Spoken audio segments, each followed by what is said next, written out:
Sir ये rotavator जो है कि आरके ने बनाया है, आरके का बनया अपना और मल्टी स्पीड रूटावेटर है, ठीक है। जे टैप फाला नहीं देता है, जे फाला दूसरा एल टैप लवाना चाहे तो एल टैप भी लवा के जाएगा। सही। अच्छा ਇਹਦਾ ਸਰ ਕੀ ਫਰਕ ਇਹ ਜੇ ਟੈਪ ਔਰ ਐਲ ਟੈਪ ਦਾ? सर जे टैप ज़्यादा गहराई तक जाता है और ज़्यादा काम करता है। एल टैप है जो बरीक मटीरियल ज़्यादा करता है। ਸਹੀ। ਇਹ ਟਰੈਕਟਰ ਤੇ ਲੋਡ ਵਗੈਰਾ ਤਾਂ ਨਹੀਂ ਪਾਉਂਦਾ? नहीं लोड कम। ਸਹੀ। ਇਹ ਕਿੰਨੇ ਫਾਲਾ ਜੇ ਰੂਟਾਵੇਟਰ? ये 54 फाला रोटावेटर है। ਸਹੀ।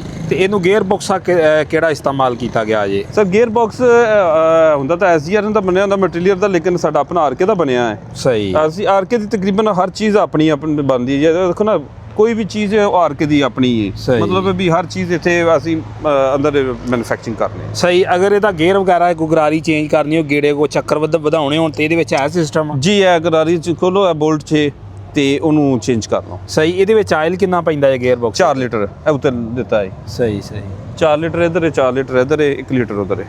ਠੀਕ। ਅੱਛਾ ਇਹਦੇ ਅੰਦਰ ਜਿਹੜੀਆਂ ਸਾਈਡ ਤੇ ਕਿੰਨੀਆਂ ਗਰਾਰੀਆਂ ਦਾ ਇਸਤੇਮਾਲ ਕੀਤਾ ਜਾਂਦਾ? 3 ਗਰਾਰੀਆਂ ਦਾ ਜੀ। ਸਹੀ। ਵਲੈਤੀ ਯੂਰਪੀਅਨ ਸਟੈਂਡਰਡ ਇੰਪੋਰਟਡ। ਠੀਕ।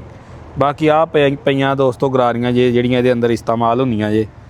ਔਰ ਇਹਦੀਆਂ ਸੀਲਾਂ ਨੇ ਜਿਹੜੀਆਂ ਸੀਲ ਖਾਸ ਕਰਕੇ ਨਾ ਜਿਹੜੀ ਇਹ ਵਾਟਰਪ੍ਰੂਫ ਜੇ। ਵਾਟਰਪ੍ਰੂਫ ਹੁੰਦਾ ਨਾ ਜੀ, ਔਰ ਤੇ ਸੀਲ ਜਿਹੜੀ ਖਾਸ ਕਰਕੇ 250 ਜਿਹੜਾ ਕਿ ਨਹੀਂ ਟੈਂਪਰੇਚਰ ਤੱਕ ਜਿਹੜਾ ਕਿ ਨਹੀਂ ਪਿਘਲਦੀ, ਹੀਟ ਪ੍ਰੂਫ ਹੈ। ਠੀਕ।